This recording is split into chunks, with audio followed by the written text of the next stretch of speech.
Salut tout le monde, j'espère que vous allez bien.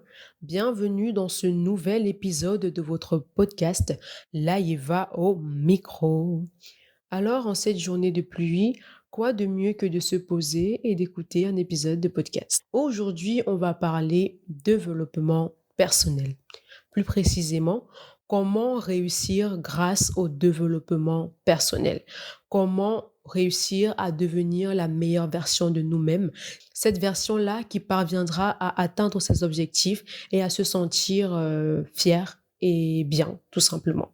Alors déjà, c'est quoi le développement personnel? Le développement personnel est une démarche globale de réflexion sur soi et de valorisation de son potentiel dans le but d'améliorer la qualité de sa vie et de réaliser ses aspirations profondes grâce à des méthodes diverses et variées. C'est vrai que dit comme ça paraît un petit peu compliqué, mais c'est très simple. La finalité du développement personnel, c'est tout simplement d'atteindre un sentiment de réalisation. Genre être bien en soi pour pouvoir progresser vers les objectifs que l'on s'est fixés. Tout simplement, le développement personnel nous permet d'être plus épanouis, épanouis avec nous-mêmes, épanouis avec les autres, vous voyez, et épanouis également avec notre environnement. Alors, pour parvenir à être épanoui, nous avons besoin de combler nos besoins. Alors, le deuxième besoin, c'est tout simplement une nécessité. C'est un sentiment de manque de quelque chose qui est nécessaire à notre vie. On prendra par exemple le besoin de savoir, le besoin de se nourrir, le besoin de se vêtir.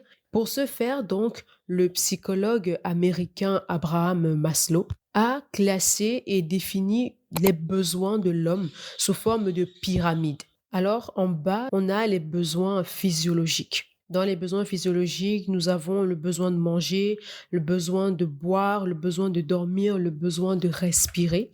Ensuite, on a les besoins de sécurité.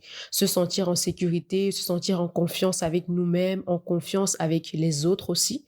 Après, on a le besoin d'appartenance. Sentir en fait qu'on appartient à une communauté, être aimé, en fait, sentir qu'on est aimé et pouvoir créer des liens avec les autres. Et après, on a le besoin d'estime de soi-même et finalement, le besoin d'accomplissement. Et le développement personnel répond justement à ce besoin-ci, le besoin d'accomplissement pour la réalisation de notre potentiel. Maintenant, ce qui se passe, c'est que chaque être humain n'a pas la même vision de l'accomplissement. Ce qui est un accomplissement pour moi n'est peut-être pas un accomplissement pour toi. Vous voyez, certaines personnes, l'accomplissement serait de développer juste leurs compétences. Pour d'autres, s'enrichir. Pour d'autres, montrer l'exemple aux autres. Pour d'autres, devenir la meilleure version d'eux-mêmes. En parlant donc de devenir la meilleure version de nous-mêmes, le développement personnel possède trois aspects qui peuvent nous aider à y arriver. On a l'aspect développement physique, développement mental et développement émotionnel. On va commencer par le développement physique. Pour parvenir à réussir dans les activités qu'on entreprend, il est important d'être bien physiquement. On est d'accord que si tu n'as pas la santé, si tu n'as pas la forme, ça va être un petit peu difficile de pouvoir lutter pour pouvoir atteindre tes objectifs. Et donc, dans le développement physique, on se concentre sur notre corps et sur notre santé. Et pour ce faire, il est important d'avoir une bonne alimentation, c'est-à-dire une alimentation équilibrée. C'est vrai qu'avec l'économie de notre pays, c'est un petit peu difficile de se dire qu'on va manger 3 fois par jour, genre petit déjeuner, déjeuner et dîner. Mais il faut quand même respecter deux, trois règles, comme par exemple boire régulièrement de l'eau, ne pas manger après 21 heures parce que c'est mauvais pour la digestion et essayer au moins sur une semaine de prendre un fruit, vous voyez, un fruit ou deux. Ensuite, à la bonne alimentation s'ajoute donc un sommeil suffisant. Il est important de dormir. Le corps a besoin de se reposer. C'est vrai qu'on dit qu'en moyenne, on a besoin de 8 heures de sommeil. Et c'est un petit peu difficile de l'avoir, vous voyez, avec toutes les activités que l'on a. Mais si tu peux gratter un petit peu 6 heures, 5 heures, 7, ça serait bien. Là, maintenant, je m'adresse particulièrement aux jeunes comme moi qui écoutent le podcast. On se sait, on ne dort pas assez. On passe le temps sur nos téléphones la nuit. Lorsqu'on dit bonne nuit, on va sur le téléphone, c'est TikTok, Instagram et tout.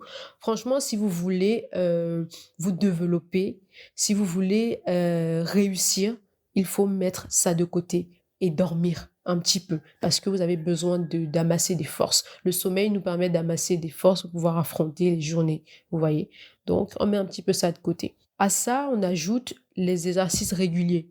C'est important de faire des exercices. J'apprécie franchement et j'applaudis l'initiative de ceux et celles qui font le sport le dimanche, faire des exercices régulièrement et à côté des petits massages de temps en temps, ça peut toujours aider. Donc là, ce sont quelques petits tips pour pouvoir améliorer notre santé physique. À côté, on a du coup le développement mental. Là maintenant, ça concerne l'état d'esprit. Ça concerne notre capacité à apprendre et à grandir. On entre vraiment dans l'apprentissage. Il est important d'apprendre, de s'instruire. Si tu n'as pas une bonne culture générale, ça va être difficile de pouvoir tenir des conversations. Ça va être difficile de pouvoir planifier des projets. Tu vois, c'est important d'avoir une bonne culture générale pour pouvoir non seulement planifier des projets, mais aussi défendre ces projets-là devant les gens. C'est là qu'intervient donc le développement mental pour l'apprentissage, la créativité, la lecture. Il faut beaucoup lire. C'est important de lire et aussi écouter des podcasts inspirants. Alors, petit instant pub, n'hésitez surtout pas à liker, à vous abonner, à commenter. Voilà. Et dites-moi aussi en commentaire, est-ce que je suis un podcast inspirant? Je l'espère en tout cas. Bon, on continue. Et maintenant, le troisième aspect, c'est le développement émotionnel. Concernant notre état émotionnel lié du coup à nos interactions avec les autres. Savoir maîtriser ses émotions, savoir gérer son stress, savoir communiquer avec les autres. Et pour ça, je pense que c'est important de pratiquer parfois la méditation, genre le recul, vous voyez. Parce que même dans la chrétienté, il y a ce qu'on appelle des retraites spirituelles pour pouvoir se recueillir, pour pouvoir, je sais pas trop comment dire ça, pour pouvoir se concentrer, en fait, canaliser nos émotions pour pouvoir mieux les gérer et mieux interagir avec les autres. C'est très important. Là aussi, on parle d'estime de soi, on parle de confiance en soi. C'est important d'avoir confiance en toi parce que si tu n'as pas confiance en toi, tu ne peux pas tenir un discours devant des gens et du coup ça va être difficile si par exemple tu as un projet et que tu veux porter un projet à quelqu'un, si tu n'as pas confiance en toi, si toi-même tu ne comment dire ça, si toi-même tu n'as pas confiance en ce que tu dis, comment est-ce que tu veux que la personne qui t'écoute ait confiance au projet que tu viens lui apporter? Je pense que si on parvient à appliquer ça dans notre vie de tous les jours, il nous sera difficile en fait de ne pas réussir parce qu'en fait physiquement tu es prêt.